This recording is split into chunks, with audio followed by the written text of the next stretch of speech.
मैं सिमी त्रिपाठी अपने चैनल पे आप सभी का स्वागत अभिनंदन करती हूँ। और मेरे जितने चैनल हैं सब पे ये गीत जाएगा, आप लोग सुनिएगा और कमेंट बॉक्स में ज़रूर बताइएगा गीत कैसे लगा। चैनल को सपोर्ट करिए प्लीज़ दोस्तों। और हम लोग एक बहुत प्यारा सा चुटकुला गीत लेके आए हैं, आप लोग सुनिए और कमेंट बॉक्स में ज़रूर बताइए गीत कैसे लगा। चैनल को सपोर्ट करिए प्लीज़ दोस्तों, आप सभी का स्वागत है। जब हम भैली 8 बरिस के, जब हम भैली 8 बरिस के, बाबा कैल बियाहवा अब का करी, बाबा कैले बियाहवा अब का करी, बाबा कैले बियाहवा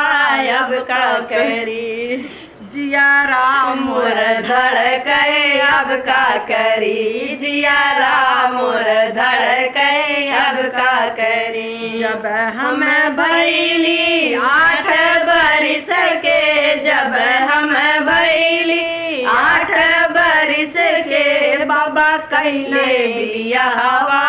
अब का करी, बाबा कैले बियाहवा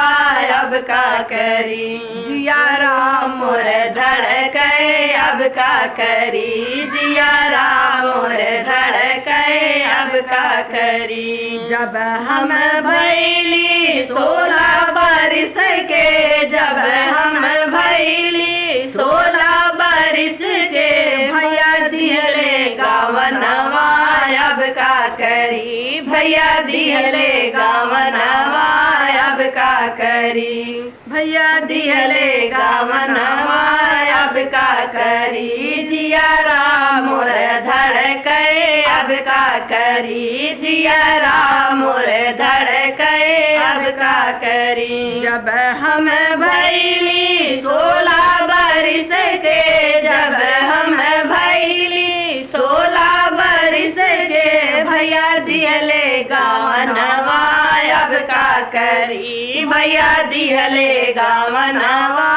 अब का करी, जिया राम मोर धड़के अब का करी, जिया राम मोर धड़के अब का करी। जब हम गईली अपने ससुरवा, जब हम गईली अपने ससुरवा, पिया करैं सरस्वतिया अब का करी, पिया करैं सरस्वतिया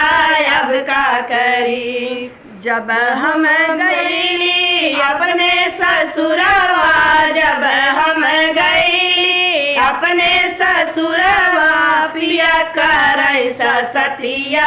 अब का करी, पिया करैं सरस्वतिया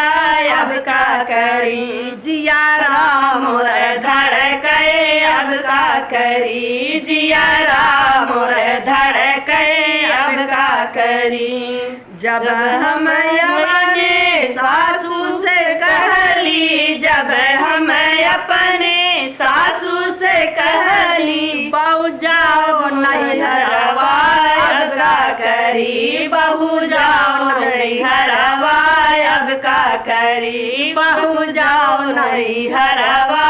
अब का करी, जिया राम मोर धड़के अब का करी, जिया राम मोर धड़के अब का करी। जब हम अपने सासू से कहली, जब हम अपने सासू से कहली, बहू जाओ नैहरवा अब का करी, बहू जाओ नैहरवा